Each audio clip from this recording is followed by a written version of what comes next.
Monsieur Benoît. Et à nouveau, Monsieur Molac, mais cette fois pour le groupe écologiste. Monsieur Molac. Donc, je ne vais pas abuser de votre temps, mais merci. Alors, juste quelques réflexions.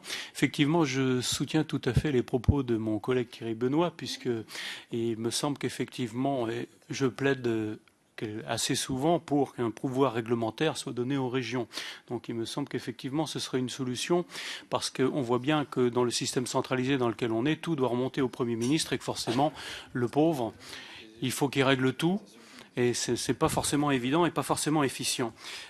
Sur une dernière chose, puisque j'aimerais bien attirer votre attention, alors sur la bonne foi pour les élections législatives, si on introduisait cette notion, comme pour les élections locales, ça permettrait effectivement de régler un certain nombre de problèmes. Et je pense que des cas comme celui de Corinne Narassiguin ne se seraient pas révélés de la même façon. En tout cas, il n'y aurait pas une inéligibilité qui lui a coûté en fait sa place au Parlement.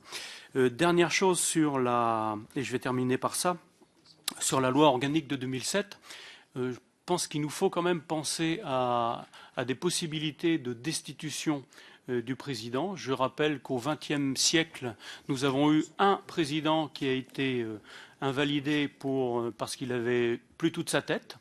Il était encore sur ses épaules, mais c'était Alexandre Millerand.